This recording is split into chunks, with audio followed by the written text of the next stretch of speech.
Welcome to Happy Hour with Ruth and Roxy. so what's new, Roxanne? Oh my goodness. What is new? What is new? This is such a hard question at this time of day, at this time of week. It's been a week.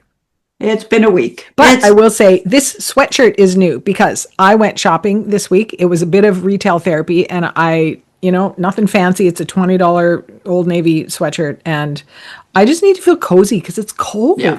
I don't know where it is cold. where you guys are.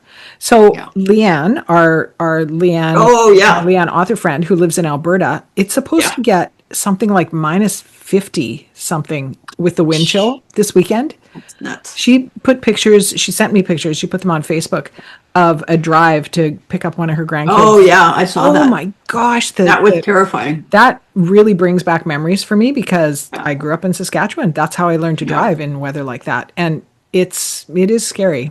It is scary. Well, I think it's something insane, like 30 below in Minnesota today, where they're like, it's something insane. Like so much so that people walk out and if they have facial hair, it freezes.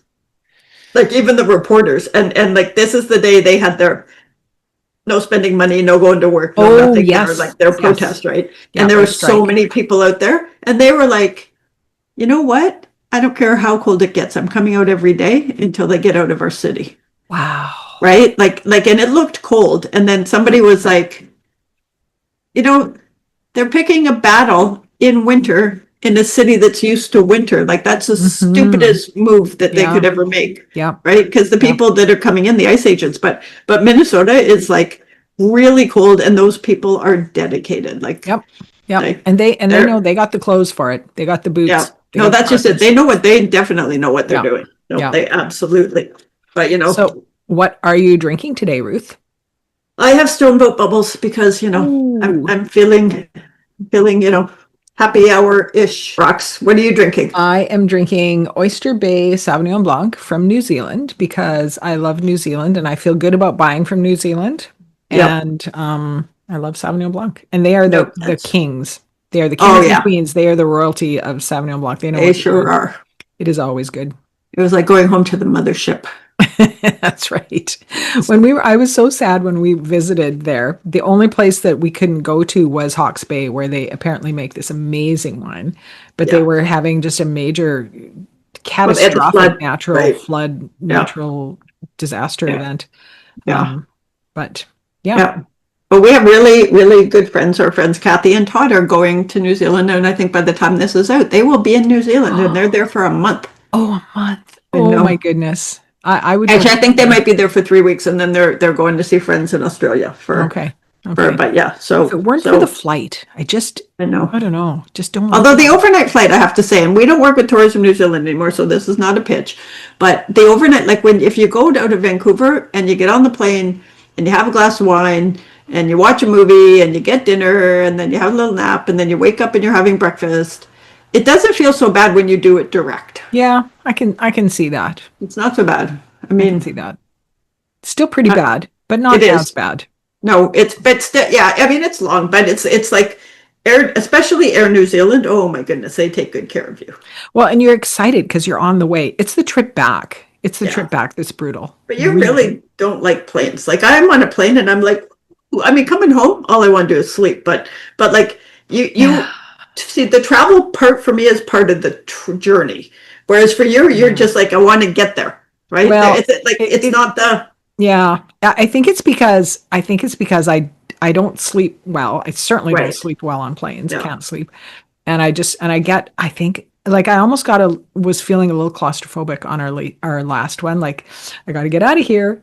Yeah, I really got to get out of here. Yeah, got to get out of here. That's not fun. Anyway, I think I'll cut all this out. This is just useless, but whatever. Anyway, I thought it was interesting.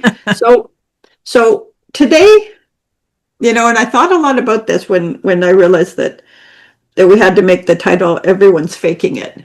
Is that it's not about anything except life and stuff. It's got nothing to do with between the sheets. It's got nothing to do with it. It's not got nothing to do with like this is not suitable for work.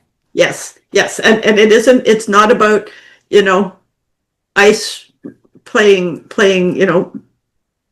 cop cosplay, like those guys are absolutely faking that they're any kind of law enforcement. This is more about the faking it that we all do, right, in our day to day. And I think it does kind of tie into my little reference of ICE, but I think a lot of people are faking it a lot right now. And we'll talk about the materialism of faking it in that section, that thing. But like right now, I see these people that get interviewed on the news who are in Minnesota, or there were the people of Greenland and all these things, right? And I see them and it's like, they're so strong and so dedicated. And this didn't start yesterday, right? They've been fighting for a while, right? Like the people, I mean, the people in Minnesota have been dealing with this for months, right? It's just escalated.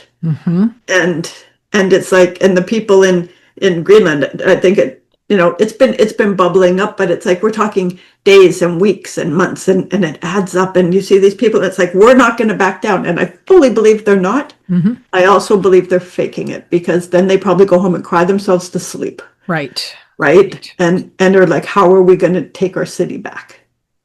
But that's how courage works, though, right? Courage is being terrified and still showing up it anyway, to do the thing, right?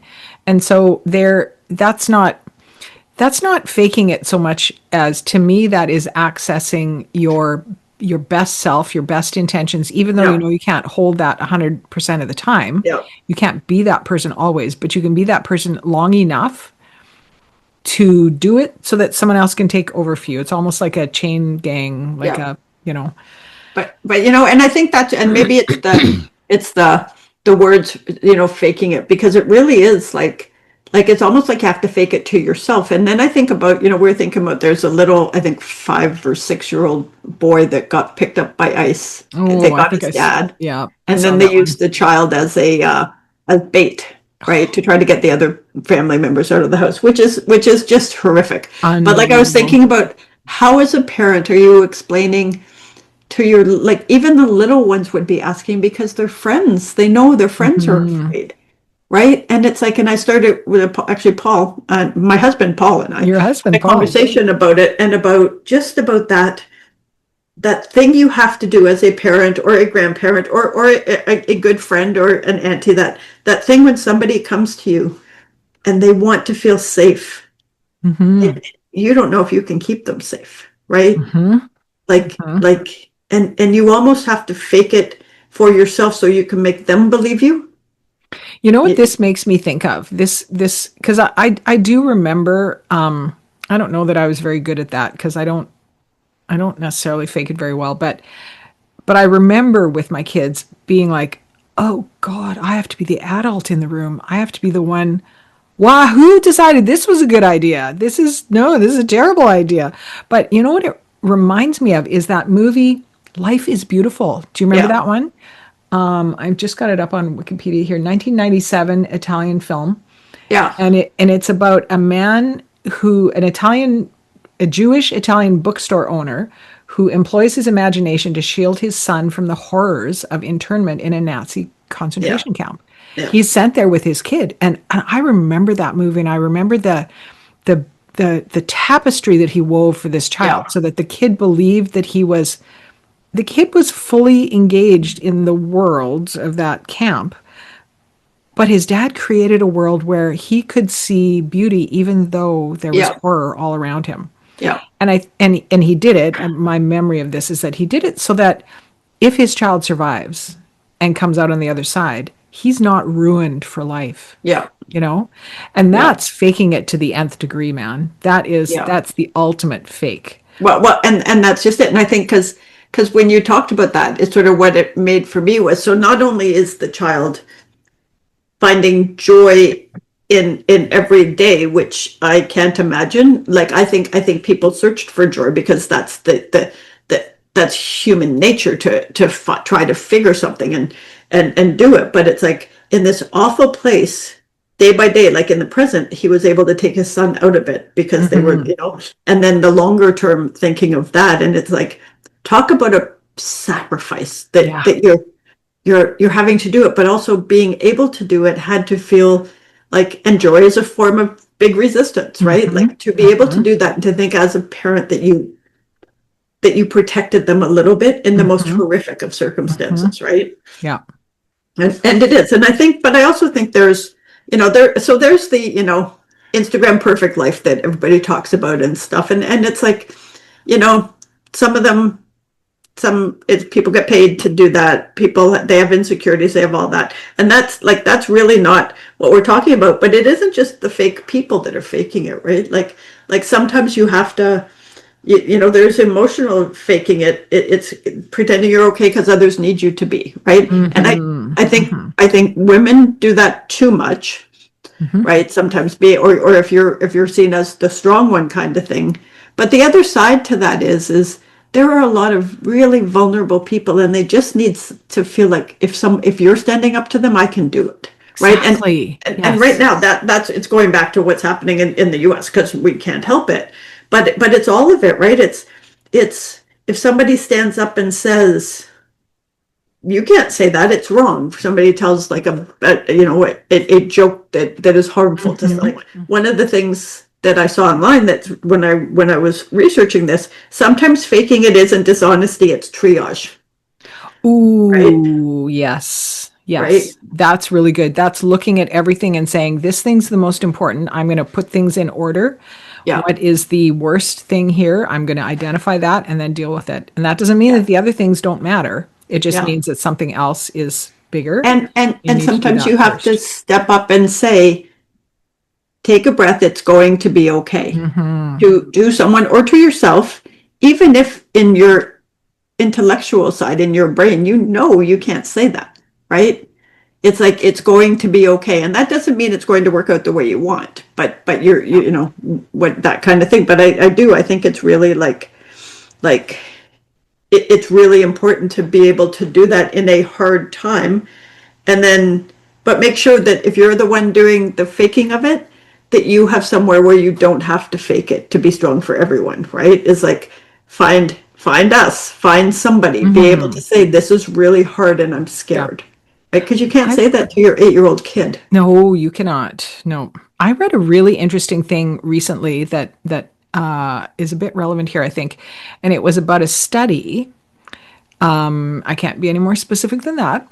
About people who were put into total isolation, like blackout, sensory deprivation kind of situation, and for 48 hours. Oh my God. Yeah. And most of them lost their minds and where they had to be removed from there within, I don't know how long, but they couldn't make it the 48 hours. But there was, look who just appeared. But there was one person who did. And this person made it the whole 48 hours. And afterwards, they were probably recording the people. I'm not sure how that all worked. But the reason this person was able to do it was that he talked to himself. So he narrated his life while he was in there. He said, this is what I'm doing. I'm standing up now. I'm sitting down now. I don't know how much time has passed. I'm going to count for a little while. I'm going to, whatever this person did, they narrated it. And what they deduced from that was that we have to ground ourselves in the present. Right. And we have to process verbally what's going on in our life. And that's interesting. Yeah. And sometimes if you can't talk to someone else, talk to yourself. This is why we have dogs, people. Yeah. Somebody to talk to so we don't look insane. That's interesting. But that idea of we hold things inside, and we're not good at that. We're really not good at that. We're such a social animal. We need to, bounce things, we need to share things, or, support other people. We have to get that out. And even if we can't do it with anyone else, we can do it with ourselves, but it still has to be verbal. I would love to know if that same effect would happen with journaling, writing. Right. Like, does it have to be verbal, or can it be?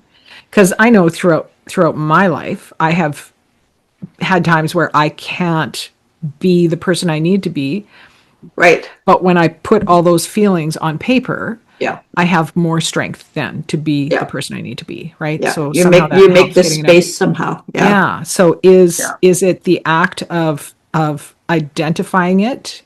Is it verbally? I mean, obviously, if you're in a sensory deprivation tank, you ain't writing a journal, but you can still talk to yourself. No, so here's the question: people in insane asylums who are talking to themselves.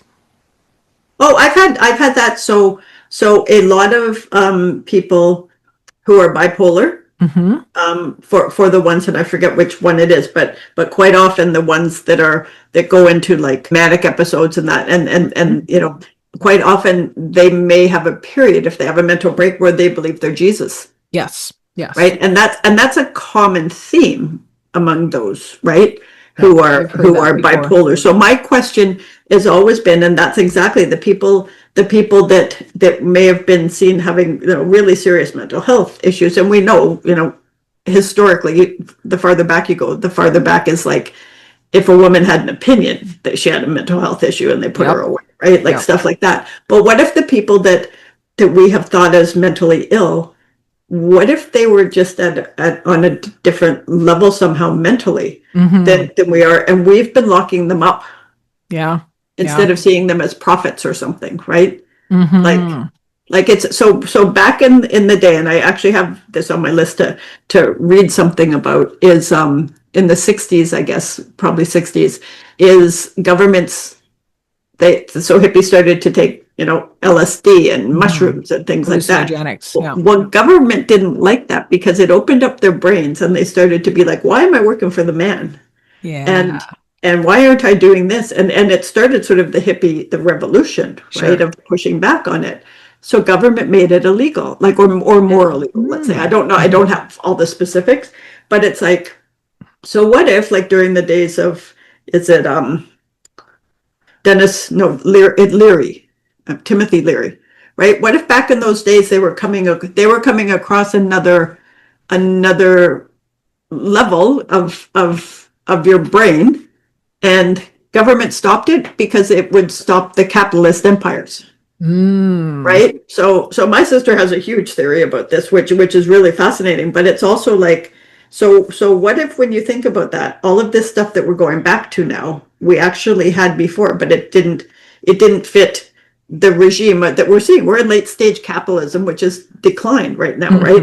And so think about that. Think about what if we've all been faking it all along because the system pushed us to that. You know what I mean? Like, and maybe not faking it. I feel like more like we've been misled.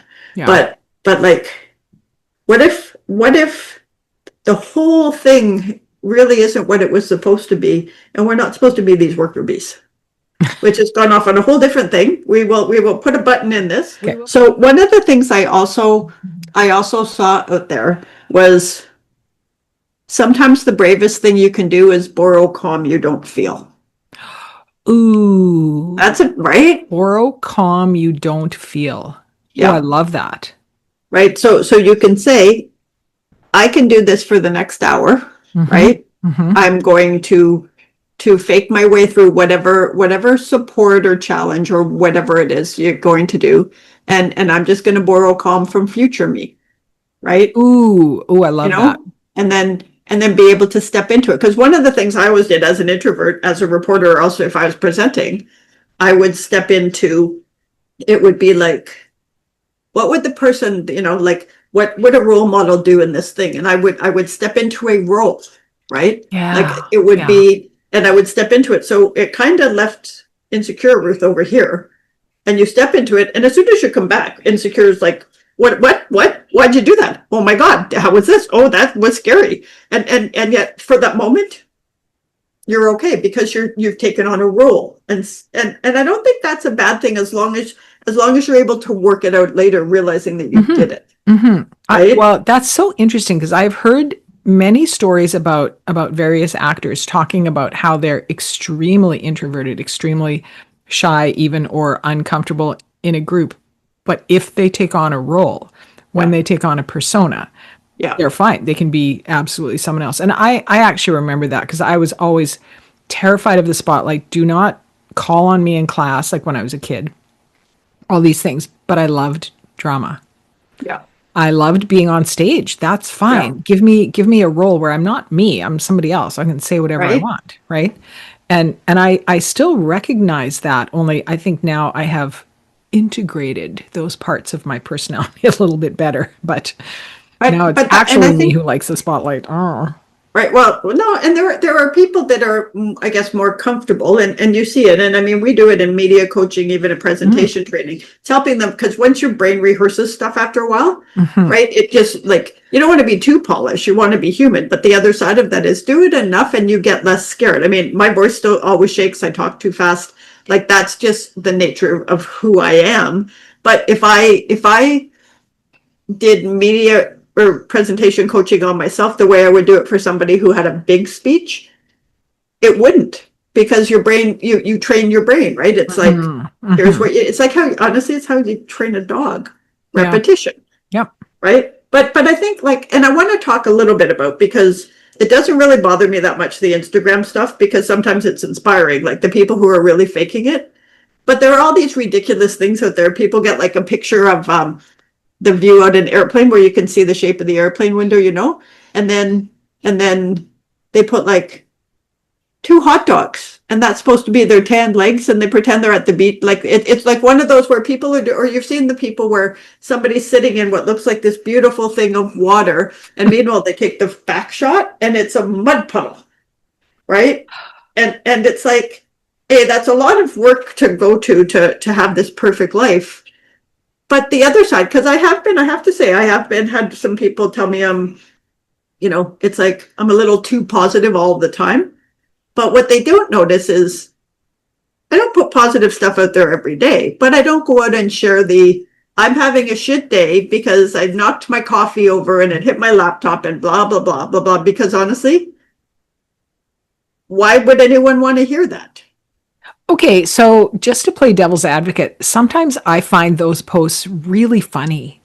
Okay, but so after that's the fact. After the fact. See, I would do it for sure after the fact, like something totally ridiculous, right? Totally. But it's like by then you're over it. Like even that sort of, and I don't think has drawn feedback. It wasn't criticism, right? It was just like holy, like, because the other thing I've had people say to me, how do you stay positive all the time? And it's like, I don't. Right. So that's not, to me, that's not faking it, but it is holding something back, because I am not like, I don't think anybody cares, but also if somebody kept sharing all their negative stuff, it's not fun to be around. I have muted or unfollowed people where the only posts that they post are things like, I'm having a terrible day, or, prayers wanted, or something, because all it is bait. It's drawing you in to say, oh, what's going on? What's wrong with you? Are you okay? Oh my God. It's so, and I mean, there are people that have really hard, like I've seen on some, I'm the member of a Facebook group, and it's called Yes, I Fucking Can. And I will put it up. And usually it's people, and not just women, but people who have had a really hard time, but they set their mind to it. And sometimes setting their mind to it is they open their own business and they got their own home. And sometimes it's like, I just got out and I'm in a shelter, right? From an abusive relationship. Like some of it's really hard. And other is like, I always wanted to graduate college, and it's like a 70-year-old person who, you know what I mean? Like, it's just stuff that it's like somebody accomplished something that was important to them, sort of thing, right? And you see that, and none of that is like what you're saying. It's because they were like, they come back, it's after the fact, it's like, I conquered this, and like that stuff, I'm like, holy, that's really great. But it is when somebody is like, oh, I'm sick again. And it's like, I'm really sorry, but go to the drugstore. Right? Like, it's a little bit like, so, like, and we laugh about it sometimes, because I'll be like, I have cranky pants and, we don't have eggs. And Paul's like, really? Yeah, you know how many people out there that would be a good problem? Right? And it's not that your problems don't mean something, because it's all relative. Yeah. But holy man, like, talk about a first world problem. Yeah. Yeah, a little perspective. I mean, I have been that person where it's like the things are happening and they're all small and they're all small and they're all small. And then somebody says the wrong thing to you at the wrong time. At and Costco, you unload at Costco, and you unload and you crying, ugly crying, all the things. And it really has had nothing to do with that person. It's just you held something in for too long.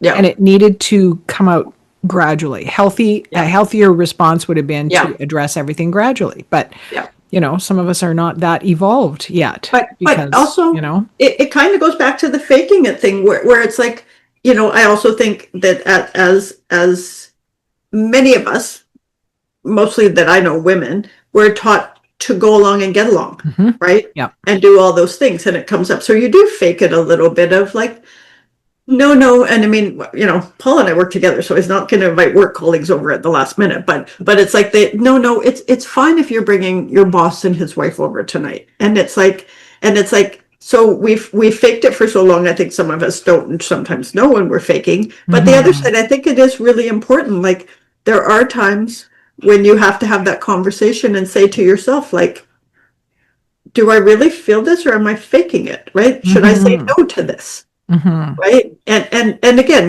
we all want to have those perfect Instagram lives, but they're not real.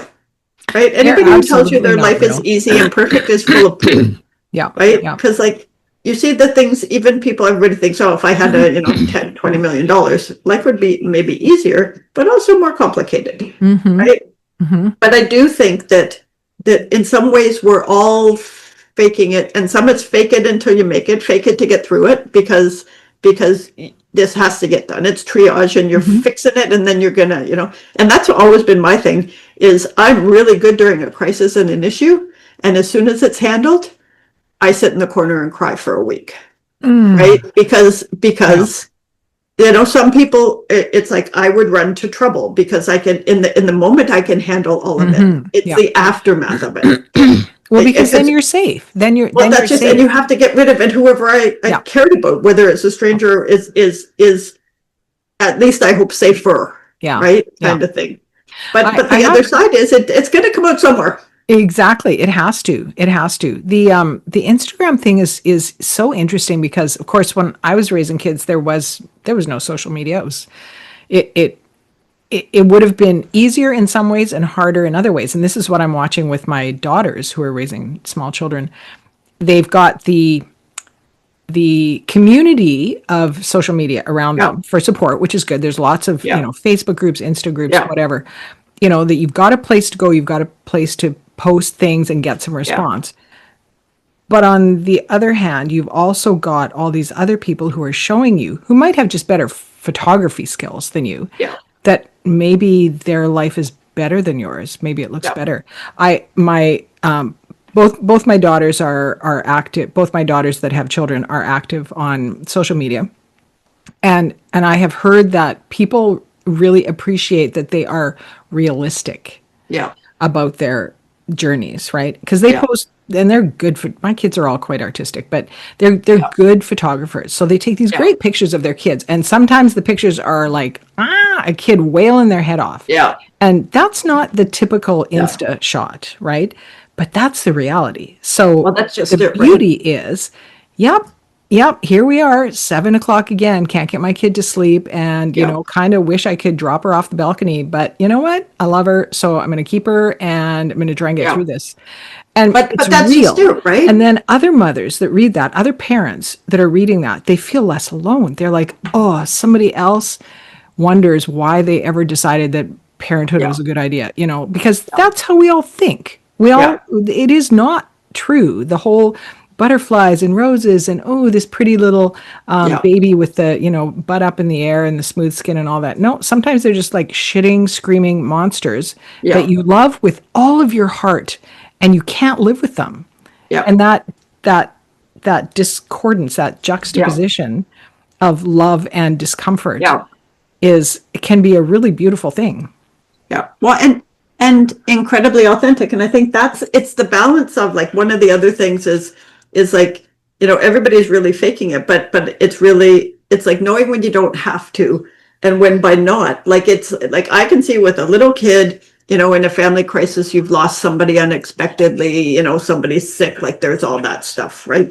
But and work stuff. But then there are times, and that's when it was quite some time ago, somebody said, and I started putting up, like, I'm having a cranky pants day. Somebody tell me something happy, and putting it up, because I think there's a human thing for those of us who do sort of step in and suck it up and get it done, which is just another way of saying faking it. Well, you gotta. It is that it puts people where they're like, oh my God, I couldn't do that. And we all have something we couldn't do. Right? Like, it's like, but it's one of those where it did make me realize that you can't keep it so far, because that's just it. Like, honestly, if I spilled coffee all over my white outfit that I was just walking out the door to go to some garden party, it's like, the first thing I do before I change was take a photo, and then I would do it later because I'm pissed off. And then you laugh at yourself. But there's some stuff where it's so sensitive, you can't laugh at yourself yet. You know what I mean? Like, it's the stuff where it's like, I belong here.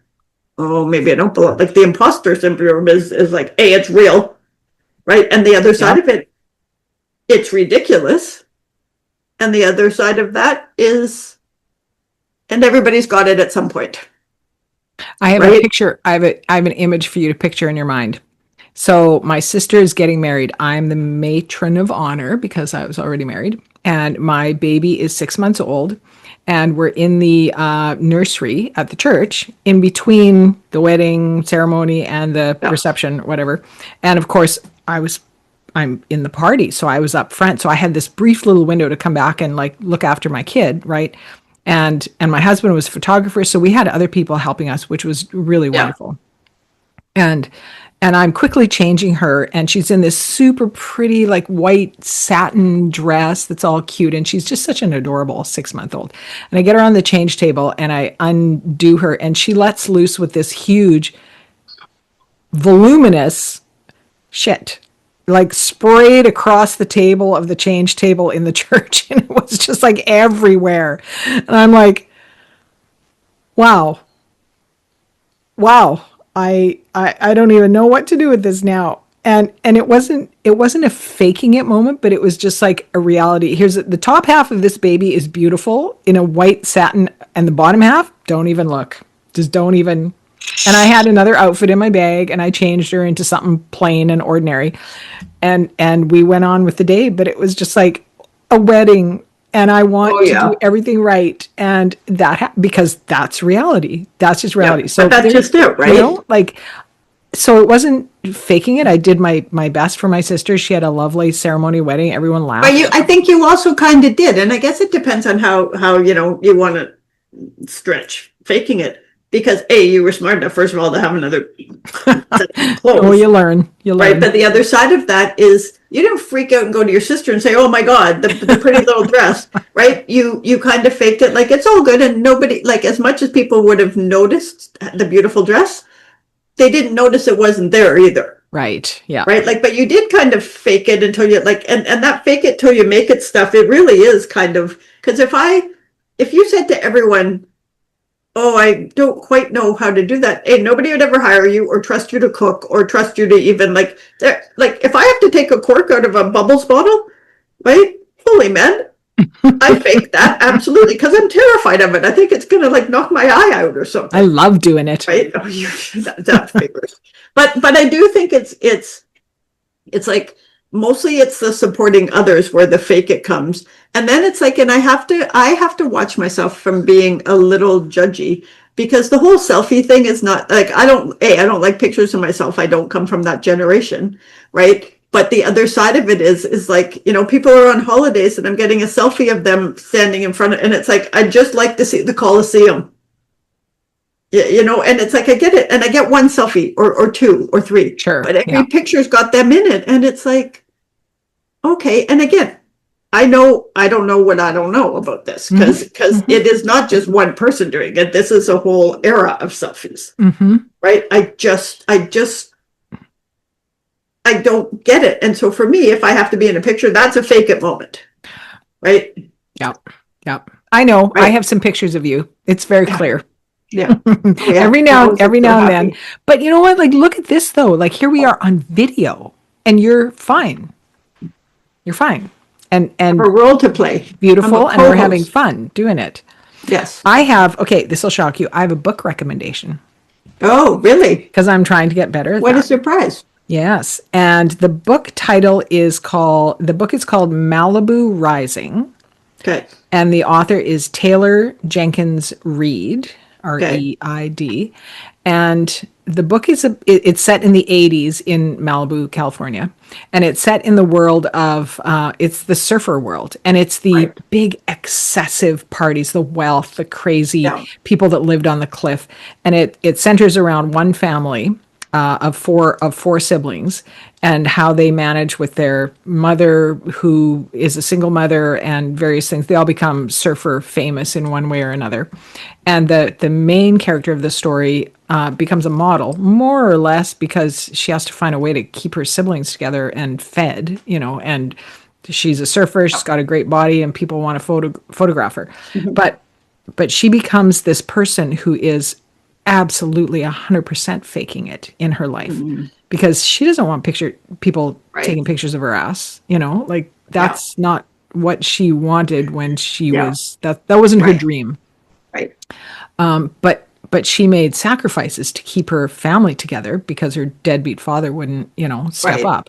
So she's faking it, and eventually, her siblings sort of call her on it, and it's a beautiful story. It's really well written. Yeah. It's a bit hard to read some of it, because honestly, like, were the 80s really like that? The parties, Yes. I guess, I don't know. I was in church, so I don't remember, but We have lived different lives. we have.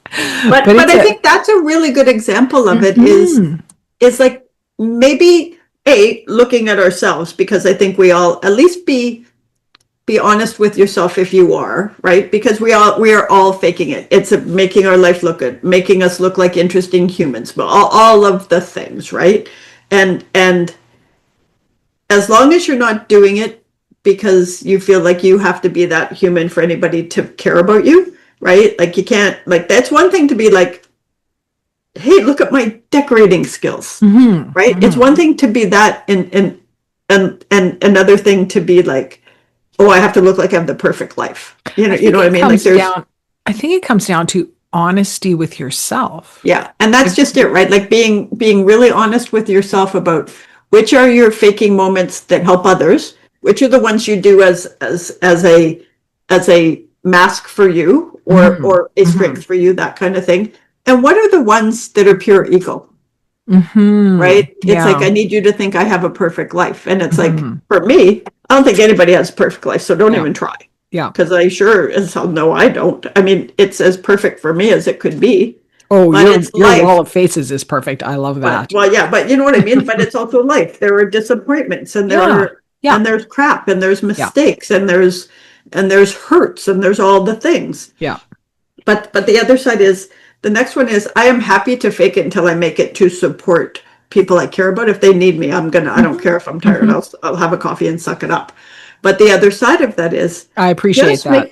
make, you're, well, everybody, like, but everybody in my world does it for each other, Yeah. right? Like, just make sure you're not always the one doing I'm Yeah. doing triage. I'm doing the faking it till you get through the triage, Yeah. right? If Yeah. you're the only one doing it, that's not sustainable.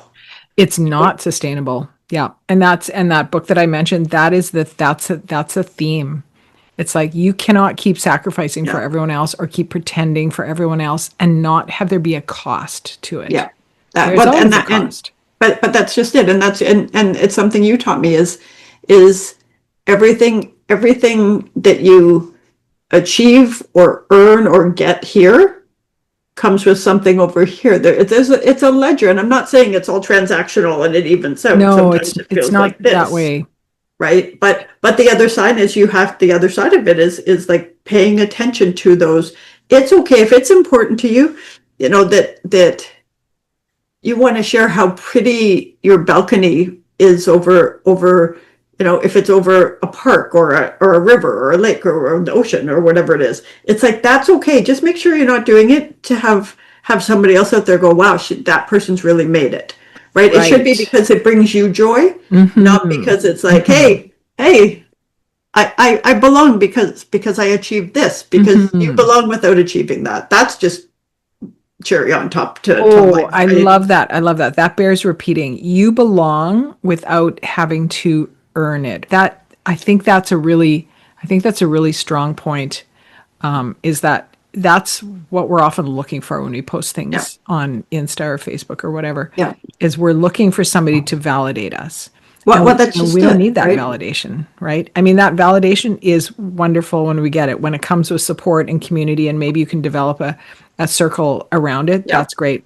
But if you're just looking at the number of hearts and likes and whatever that you get, Right. that's hollow. That Yeah. may not.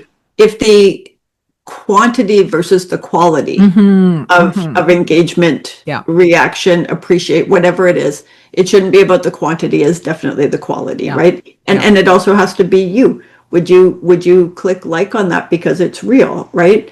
Because it is easy to be like, you know, here, take this photo because it makes everything look great. But it's like, is it real, right? Does it bring you joy? You know, what's the end goal of posting it? To share something that you're delighted about? That's awesome. Yeah. To go, hey, Jake in grade 2, you know, should have Look at been my me. boyfriend. Look at me now, right? Yeah. And it's like, and it's also human to exactly do that. It's just, I just found it really interesting because I'm gonna, you know, for the next week or so, I'm gonna think about things when I say something. And honestly, I have to say I'm faking it when, if anybody says you want to do this, and I say absolutely. My first response is always a fake because my first reaction to everything is no. Yes. I hear you on that. Yeah. I hear you on that. Oh my God. Okay. Oh, But yes. Okay. So breathing into the mic. I think my permission slip is going to be to acknowledge, at least to myself, when I see those moments where I'm faking it. Say it again. I'm going to acknowledge to myself when I catch myself doing the faking it, not for the faking it for the wrong reasons. Right? I'm going to acknowledge it to myself and be like, how come you're doing that? Is it because you truly want this? Or is it because you think that's what you're supposed to do? Right? You're stepping into a role that doesn't. So I'm going to, and I think that's an okay permission slip because I don't want them to get too serious. But I also think it would be interesting to put your unconscious brain to work and be like, see that? Because I don't know about you, but that's how my brain works. I talk about things and it goes, hey, remember you said this? I love your brain. It's like this inanimate object that sits off to the side of you and tells you things. And then you tell me, and I'm like, ooh, Ruth's brain, you should listen to that. Yeah, you should see the committee when they're all there. And it's just the brain, it's okay. It's, you know, when the committees are, that's the whole problem. I'm going to give myself permission to post a picture of my dog doing something this week. Oh, that's good. I don't post very much. Anybody who's watching this knows that I don't post a whole lot. I've kind of gotten quite introverted or terrified, perhaps, of social media over the last little while. I don't know, and I shouldn't be, but I went from, you know, as a new writer, you get told, oh, you got to promote, do all this, and then as a mid-list and, you know, not so new writer anymore, it's like, why? I don't feel like read my books or not, I don't care. I don't want to post about that all the time. Well, I do care. But I don't want to be all the time about that. I want to be about my real life. And then I'm like, but what is my real life? Well, right now my real life is largely my dog and my grandkids and my garden when it's gardening season and all that. And I like posting pictures of my dog. He's freaking terrible subject because he doesn't stand still ever. No, he's not a still dog. No, he's not a still dog. But I'm going to try and take a cool picture of him and maybe post something. So that's that's good. Yeah. On the happy hour page. Yes, on the happy hour page. Yeah, nope. There we go. Nope. But no, I think that's good because I think that's just it. And I don't think faking it is necessarily bad as long as you're aware of it, right? Yeah, that's it. And that comes down to everything every therapist over several decades, lots of decades of therapy comes down to, is it Polonius in the Shakespeare? Know thyself, you know? Yeah. Don't be lying to yourself. If you want something, know that you want it and then decide whether or not you're going to go for it. If you are doing a thing, understand why you're doing it. And it's, you know what? And if you're doing it, because you like attention, there's nothing wrong with that. My worry about that is when people do things and they don't realize they're looking for attention, right? Like it's not self-aware, because we, and again, we all do the things, right? You know, you do the, I'm fine. Oh You're yeah. looking for attention, right? Or you're really mad. For me, if it's like, and I mean, Paul and I have gentle disagreements. We're not yellers, but it's like if somebody says to me, "I'm fine," it'd be like, "Oh, you're not fine." No, Right? fine is it's a keyword. Oh yeah, It's a keyword, and everyone should be aware of that. I use it all the time, and people don't always pick up on that. And I'm like, why don't you understand when I say I'm fine, I'm never fine? Why aren't you paying attention to me? Right. Because, It's a secret message, and you have to understand it. But it is one of those, is just paying enough attention to be like, huh. And for me, it's like, what's my motivation? Am I truly sharing that, or am I do I want a reaction, good or bad, whatever it is, right? Kind of because thing. What's the purpose of the doing? That's a form of passive aggression, right? It's manipulation, right? Is I'm doing this to get a reaction. I'm not doing this just for purely because I want to share it. I'm doing this because I want to see who's going to see it, and then what are they going to? And we all, of course, we all do that, because none of us are evolved to the point where we can. But that's just it. We're it's human, right? And it is. And I think if somebody likes the attention, if they want to put photos of themselves up, and if they feel good about themselves, and that's all a really good thing. It just, again, different generation, but it is the thing people do. But as long as even if it's just like, no, I like the attention, right? I like it when people tell me I look great. And don't we all like to get a compliment? Come on. And it's like, that's okay as long as you own it. Yeah. Right? Yeah. But that, those humble brags. Oh, I was at the beach in my bikini today. And it's like, yeah, okay, whatever. Right? It's like, I'm happy to go to the beach in the bikini. Yes. Yeah. Yeah. Never like, gonna happen. Or the fake ones you get, the stupid ones, where they're like, they put it up and it's like, me in my private jet. And somebody's like, yeah, that's a fake jet inside the air, blah, blah, blah, expo thing, right? It's like the tourist attraction or something. And it's like, just don't lie about it. But also, I think it's good to put up, it's like, today was hard. I have a very we keep talking over each other. I have a very visceral reaction to the hashtag blessed. When somebody says hashtag blessed, usually it's because they're like, oh, we found the greatest little coffee shop in Venice and we're just having the best time. Hashtag blessed. Or, you know what? Our renovation in our house is going so well. We thought it was going to cost this much and it only cost this much. Look at our new wine cellar. Isn't it great? Hashtag blessed. And I'm like, I can't. Is that a humble brag? Is that what you call a humble brag? I don't know. But we are. Well, yeah, that might not be a humble brag, but it's definitely an asshole move. I see. Blessed. Yeah, exactly. And exactly. Like, I see that a lot. And is that?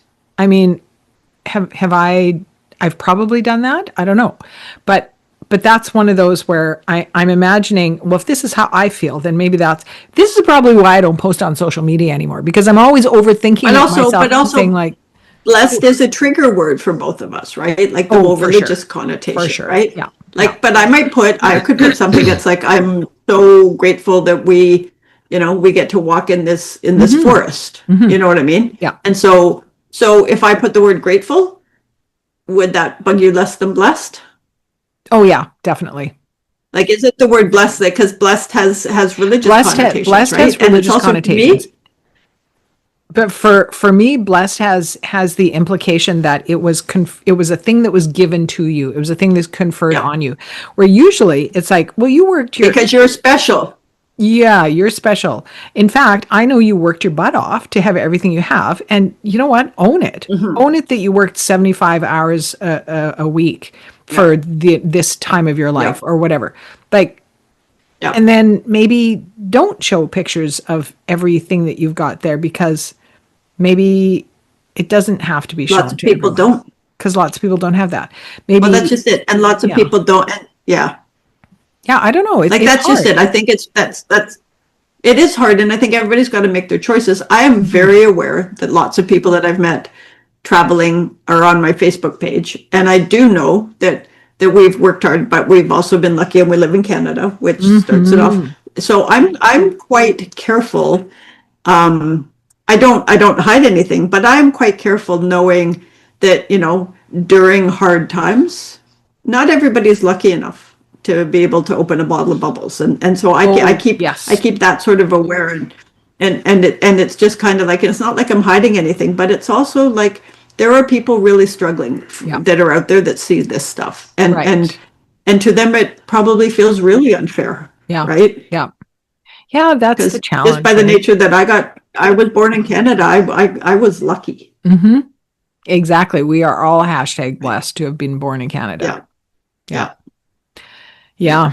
yeah. Yeah. Yeah. But For it no is reason. interesting. But I am gonna, I am gonna have to reframe the faking it thing, because I do. There's lots of times, when it's like you have to tell yourself, it's like, I know what I know, and I can get out there, and I'll just, and fake it is not a negative. It's like I'm gonna fake like I'm confident, Hmm. right? I'm not Hmm. faking the knowledge. I'm Hmm. faking the confidence. Hmm. Yeah. And yet there are other people, like sometimes you meet somebody and it's like, wow, they seem really fake. And is it, or are they just insecure, right? Hmm. Are they just trying too hard? Like is it, and what's faking it mean to them compared to me? Like it's just an interesting thing, because I think lots of people have to fake some part of their lives, and Well, then others take it farther. we talked about, psychopaths and sociopaths in a previous episode, Yeah, and we talked about, how psychopaths are often our surgeons and our yeah, politicians and our lawyers. And so my husband Ray, is a veterinarian and a surgeon, and we laugh all the time. It's a joke with him that he is certain, right or wrong, right or wrong, it doesn't matter. He is certain he knows the thing. And yeah, for me, who is grown up used to second guessing myself or used to giving the authority to someone else. Oh, okay, And it's taken me many years to say, you are full of shit. You don't know what you're talking about. No, you're wrong about this, yeah, and I know better.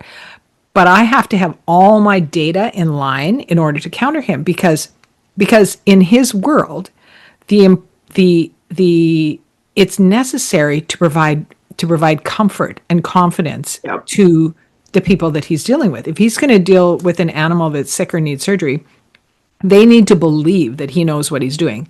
And yeah. I would say probably 98% of the time he does, right? In the house, I would say it's less than 98%. Yeah, I've been there. I But I that agree. but that's where I have to challenge him, right? But Right. he's so certain. And when I look into those eyes and they're like, "Well, no, of course the sky is green. What's wrong with you? What's wrong with you?" Oh, he just coughed downstairs. Did you hear that? He's listening to me. Yeah. He can hear you. That's the signal. But That's I the think, signal. but that's part of it too, I think, right? Is like when somebody else, and whether they know they're faking it or not is one thing, but they have to take these positions of power. It's Yes. how, like, it's like, I'm gonna forget what cruise ship it was, but the people told them it was the one with the captain going too close to the shore. Apparently they told them to stay in their cabins, and they shouldn't have, right? Because the voice of authority, and that's a Hmm. whole other freaking episode Yeah. about Yeah. that, the voice of authority for it. Because I think the other side to the fake it, and it'll be a whole other episode, is question everything. Well, and those people on the ship would have, for a time, been comforted in the knowledge Yeah, that they were doing the right thing. The right thing, which was the wrong thing, but the right yeah. thing was they were following. So Orders. so they were following orders, they were following someone who knew better than them, so they were comforted. So, it wasn't the So exact was the right thing. whoever, I'm assuming captain, because he ended up getting Hmm. charged with a bunch of stuff. So he was faking it, Yeah. right? Yeah. Like, it's because honestly, I don't think many captains have been in a shipwreck. So how would he know any more what we know than how the ship's going to move, Totally. right? But Totally. it goes back to, like, when faking it is damaging, and when faking it is supportive and a positive. But you have to understand the difference, I think, is what it comes from. And also, I was thinking about it because like it drives me crazy when these people are putting these beautiful photos up and everybody always has makeup and everything, including the woman who takes a picture of herself sleeping, except she's got all her makeup on. And who took the picture if you were sleeping? Oh, that's creepy. Oh, I had a lazy morning, blah, blah, blah. And it's like, but somebody took a picture of you sleeping and the angle isn't you. So either you set it up with like a monkey claw. Oh, that's creepy. Or you got somebody to take it, right? And it's like, okay, that's faking it. And that stuff irritates me. And you know what? Yeah. Again, there's enough things in the world that irritate me right now that are important. It's got to be like, oh, honey. But well, we've already done our permissions. So yes. How about we do our gratefuls? Our gratefuls. What are you grateful for, Ruth? I'm grateful that after we wrap this up, we're having Zoom dinner with you and Ray. You stole mine. I'm grateful for that too. I am so grateful because I miss you. I miss you. I have missed you this week. So it will be nice to have Zoom supper together. No, Zoom. See, she says supper. And then what do you have? Dinner. Night supper. Oh, night lunch. Night lunch. Night lunch. And you guys know what that is? That should maybe be our cliffhanger. Night lunch. That should be our cliffhanger. Yeah. Night lunch. That's a good one. Tell us what you think night lunch is. Although if you're from the prairies, yeah. Yeah, totally. Yeah. But anyway, nope. So this was good. So what do we want more of, Roxanne? Oh, we want more happy hours. What do we want less of, Ruth? Oh, we want less bullshit. And much. Just at the end of this, by the time this airs, we might have to change it a bit. But I just want to send a big shout out to the people in the U.S. that are fighting for everything, and especially the people in Minnesota and in Minneapolis, right? Who are standing up in a way that I don't think this fascist administration saw coming. No. Right? Like, they're warriors. Yeah, they really are. Like, it is a special shout out to them because it's winter there and none of this is easy. And they are so Minneapolis, nice. And I think I haven't put it up yet. I wrote a blog post. It'll be up by this, but it's like, but these people have taken it to a different level. Like, they are covering for people. There are people truly out there that are out there knowing that they're at risk. It's just come out with a private autopsy of Nicole Good. The shot that killed her was through the side of her head. He was standing, it was the third shot. It was in front of the car while he was taping her. Right? Oh. He videotaped the whole thing. Wow. Right? So he's got a gun in his hand and it's like, and these people are not going to let this go. They're the ones that changed the world when they protested the George Floyd killing. Yep. Right? Yep. These are pretty spectacular humans out there, and they know that if they get to take over their city, he's just going to take over other cities, right? Yep. So they are the front line of democracy in the U.S. right now. They really are. They really are. But just a little shout out because I'm very grateful for them. Mm-hmm. Yeah. 100%. And with that, we'll see you guys next week. We'll see you next week. Thanks for being here, you guys. Okay. Bye. Talk to you soon. Bye.